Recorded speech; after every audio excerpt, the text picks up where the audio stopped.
Ladies and gentlemen, welcome to ResearchRoadshow.com. Today is April 16th, and I'm starting off my series on the changing legal landscape, especially in the area of patent law, intellectual property law, and the deteriorating situation in our nation's largest hospitals for the bottom 95%. Now, as I said yesterday in my brief intro, we have a situation that is very worrisome because of what I have seen happen in Europe over the past 30 years. And I have said for 21 of those years that we are experiencing a Europeanization of many US states, in particular in the Midwest around the Great Lakes region. The Europeanization of the U.S. is going to become a frequent topic here on Research Roadshow, and hopefully within our sister channels and within the Osprey network. Let's start off with a little bit of European history. And I can hear some of you groaning, John, I have very limited time, very limited bandwidth. I didn't do very well in high school in European history. Why is this necessary? Because we have to score a couple of victories now.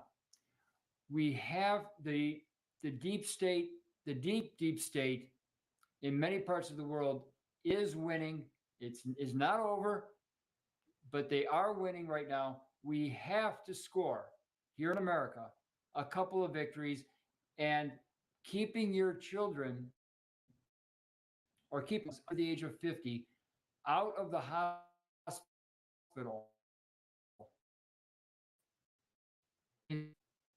We'll get to so it is what's been happening in Europe in order to understand the situation now in America, in our medical system and in our legal system. So let's do a really quick recap of the situation there in Europe, how we got here. Okay. This is Europe about 180 years ago. And we have as you can see, a lot has changed. There are many new countries have sprung up. Many nations, in terms of nations of people, have disappeared or been completely disassembled. There's been a lot of change, mainly through the two world wars and a series of wars prior to that. In fact, you could say that Europe, since the Renaissance, has undergone over 250 wars. It seems to be a thing with Europeans. They're always at war. And we also talk about, and you've heard John O'Loughlin talk many times about the chessboard, especially in Eastern Europe. The chessboard, did they bring the chessboard to the United States or to North America in 1857? I think they did. We'll get to that later. Okay, so among these kingdoms is the Kingdom of Savoy. And let's bring up the House of Savoy really quick. The present-day Turin is located in the House of Savoy, and Turin for about 7 years was the capital of Italy after the unification in 1861 through 1867. Let's see. Share screen. Let's bring up the House of Savoy. Now, why is this pertinent? Because this is an area where I'm a little more familiar, especially with the medical system in Italy, in Turin and the province of Turin. The House of Savoy is the oldest dynasty in Europe, and many of their members are still around. There is a call right now, and you shouldn't be too surprised, for a return to a monarchy. Because prior to the Second War, Italy did much, much better under a system of a monarchical system than, I mean, it was a parliamentary system, but still, we had a monarch at the top, and the princes and dukes beneath them, and we did much better prior to the Second War than we're doing right now. Many of you have heard Elon Musk say Italy is about to become extinct. All right, so the let's pull up the map of present day Savoy, or the area once covered by the House of Savoy. Here we have, let me zoom out a little bit so you can see that. And I'll explain in a minute why this is important. Here we have Turin in the middle.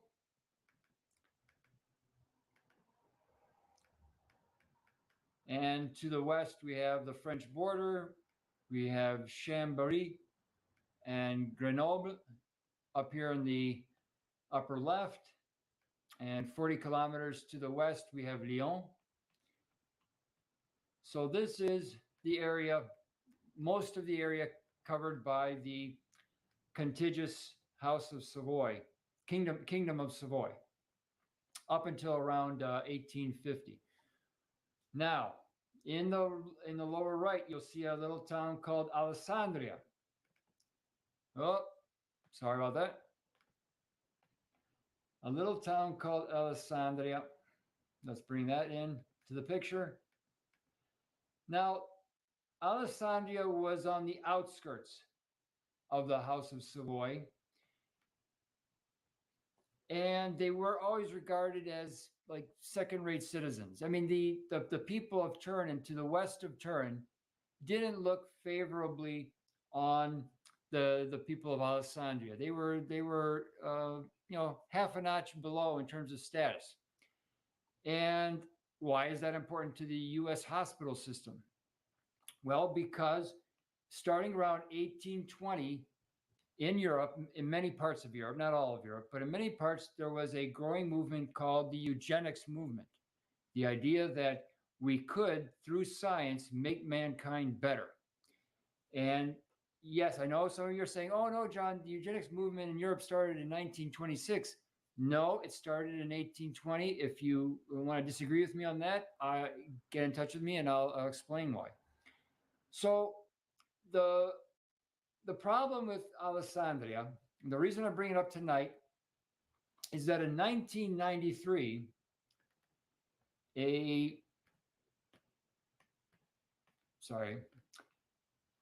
gentleman named Bergoglio, not sure which of the two, told me that he was going to undergo an intervention, a medical intervention in Turin's largest hospital, San Giovanni Battista. And I asked him, I said, well, you live in Alessandria and you have very good hospitals there. Why don't you go have your procedure done in the hospital in Alessandria, just a couple kilometers from your home? And he told me was that the administrators in Alessandria were actually the old House of Savoy, and they were eugenicists. And this is the first time I'd ever heard eugenics and hospital system in the same sentence. Why is that important? Two reasons. This is before the age of computers in every hospital room, right? If there might have been one or two IBM personal computers in the back office at the hospital, in each hospital, but this is pre-PC everywhere. The feeling was that Bertoglio was undergoing a kind of a risky operation, and he felt that if it got complicated, let's say that they took a break after 4 hours, and then the decision had to be made, well, this procedure could run another 10 hours if we want to save his life. Do we want to spend another 10 hours or not? The guys at the top of the ladder in that particular hospital having a lower opinion of the sanity, not sanity, the health. Remember, hygiene is still the word used for health in Italy. They thought that, Bertoglio felt that he might be at risk, that they would not go the extra mile for reasons based in eugenics. And I'll remind you once again, the European Union, the EU, starts with the word eugenics starts with EU. Not just a coincidence. All right, let's table that argument for now. But the other reason I bring up the map of the old House of Savoy, this northwestern Italy, southeastern France, is that there were many different wars fought in this area alone between the early 1600s and the period around 1850. And guess which group made a lot of money off of every one of those wars? If you guessed the East India Company, you were correct. In every single one of those wars, the East India Company found a way to profit off of it. That will come back again in the second part of the talk. Okay, let's table that for now. Put away the map.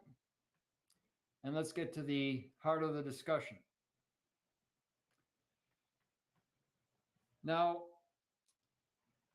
the reason that Alessandria's discussion is important, that the hospitals in Alessandria might not have given 100% when it comes to saving the life of someone in a group that was classified, not necessarily undesirable, but maybe that wasn't the creme de la creme of the high society in Europe, right?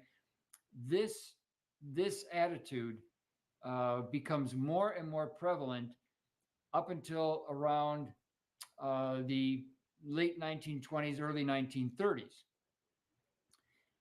And the hospital system is geared towards making sure that, for example, children of a lower class are not given. I'm talking specifically about in the infant care.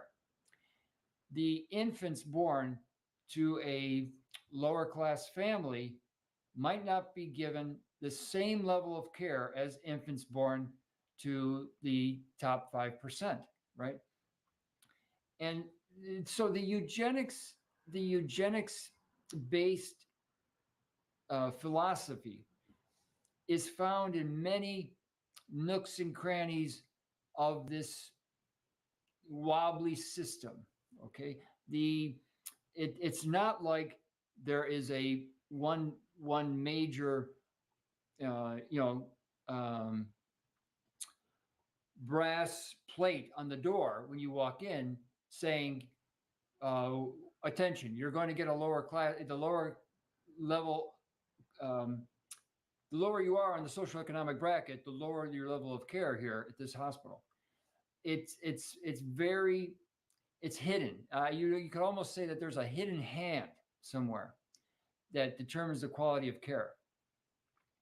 But lately, in the past 10 years or so, it's gotten much, much worse, and it's becoming more apparent. It's becoming more obvious what's going on. There was a protest in Turin 2 weeks ago. Well, it was actually April the 1st, talking about they were protesting the hospital system, especially when it comes to the quote unquote COVID jabs, and they tried very hard to gain some public notice, to put political officials on notice, but their efforts were diluted by the presence of 3 other protest groups that sprang up magically that morning. Okay, so let's get into the topic of Yugoslavia. As you've heard me say before, and Connie Bevan will support me, it is very necessary to understand what's going on now in the United States, to look back at Yugoslavia in post Second War up until the 1996. You have to study the breakup of Yugoslavia and how and why they called it Brzezinski's laboratory. All the little things that the maneuvers that he made to position things for the eventual war in the Balkans. The and I think it was Simon from Slovenia who said that it looks like Yugoslavia was just a giant medical laboratory. The way that they were coming in with Western scientists, Western doctors, in order to set up clinics and to help out the people of Yugoslavia, when in fact they were not helping so much as they were experimenting on them, conducting race-based medicine, race-based testing.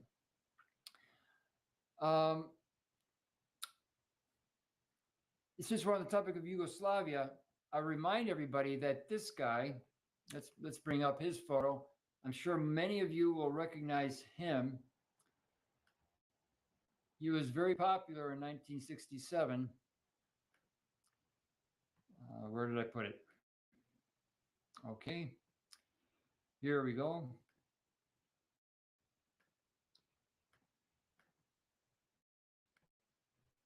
Captain James T. Kirk of the Starship Enterprise. Does anybody remember Captain's Log 2348.1? In Earth year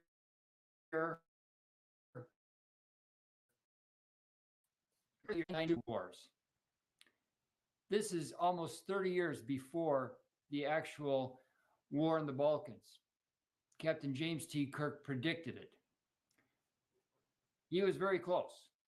He was off by a year or two, but not much more. Later, he talks about, I think it was in the second season, he talks about a war in present-day Afghanistan. And then he talks about the war in 2027, Earth year 2027, the start of the big war, which resulted in the transhumans. He didn't call them transhumans, but he meant transhumans. And how Starfleet would not allow any officer to come from the transhumanist class that resulted from the big war in 2027. We're getting very close to 2027, everybody. And either James T. Kirk was incredibly brilliant in predicting these wars, or the powerful men behind Gene Roddenberry kind of had a good feeling. They had a good guesstimate that these wars are going to take place. One of the two. So it disturbs me. Now I'm getting to my main point for tonight. It disturbs me to find out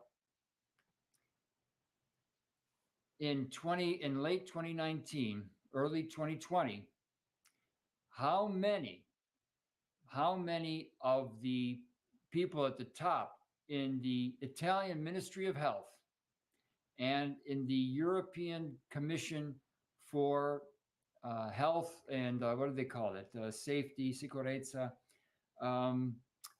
Essentially, the European Parliament's commission for safeguarding the health, to keep us safe. And people at the WHO and at the IMF, how so many of them, not all of them, but really close, I'd say it's above 80%, had at least one great-grandfather in the top ranks of the Eugenics Society. They wrote, and here's my big question. They wrote 250 books on the topic, on the need of reducing undesirables in Europe. 250 books on the topic. So why are we taking vaccines, not COVID vaccines? I'm talking about just regular like the HPV. At the time, my focus was the HPV. Why are we taking vaccines from people like the Wellcome Trust and Menarini and Bracco, whose great grandfathers were all top level eugenicists who wrote again and again about the need to reduce the population? This was insane to me. I mean, I couldn't get over it. So let's jump to one of the hospital systems, the one that that was discussed yesterday during Mark Kulak's video 126.2, Danielle's story. There are people in the U.S. medical system, and to some of you, this might not be a surprise. There are people in the U.S. medical system who did not grow up in the United States. They came here when they were already 20 years old, or 25 or 28 years old. And then they did their residency here or became a practicing nurse practitioner.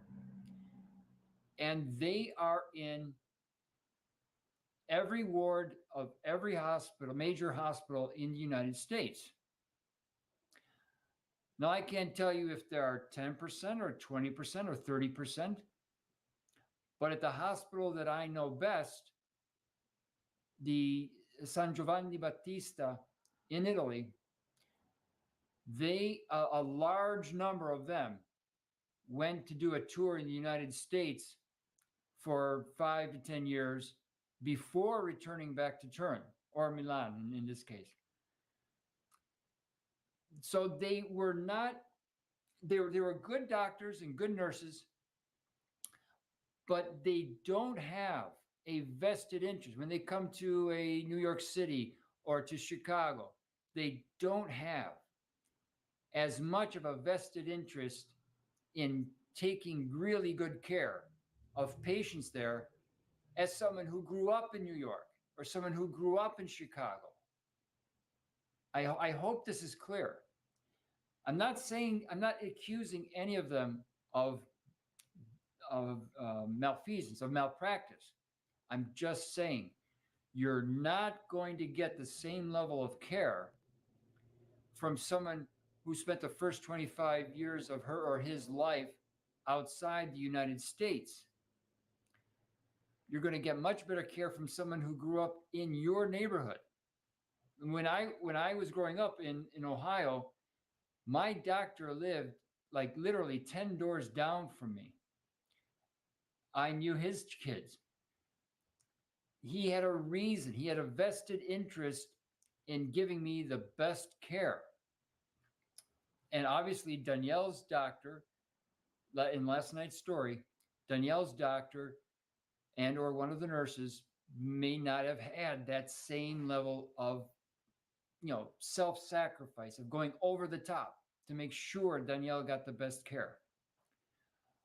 But another factor involved is that the eugenics philosophy that was so prevalent in Europe during the 1920s and entered into the medical system in many hard to see ways might have also been present in the hospital in which Danielle was being taken care of. That's it for tonight. I'm going to conclude. I'm going to continue the discussion on tomorrow night, Monday the 17th, and we will pick up there discussing. We're going to start with Danielle's story, the tail end of Danielle's story, episode 126.2, and go into a medical system that I know very well in the Boston area. Thank you, ladies and gentlemen, for tuning in today. Please force me to do my job, write to me, ask me the most difficult questions you have, uh, force me to do my homework, to dot my I's, cross my T's, and produce the results. Oh, I in the description below, there is a link to the fertility argument, the Kissinger memo, the famous Kissinger 200 memo. Mark and Pizza Pickle Spur walked through that memo. I think it was about 90 minutes. Excellent, excellent, excellent presentation. Kudos to Mark and Pizza Pickle Spur. That was a very well done episode.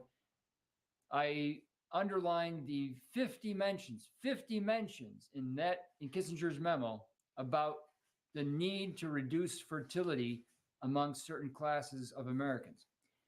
All right, everybody. Thank you again. See you tomorrow, hopefully at 8 p.m. Well, not 8 p.m. because that would interfere. At 9 or 9:30 p.m. tomorrow night. Thanks again. Keep smiling. It drives the AI crazy.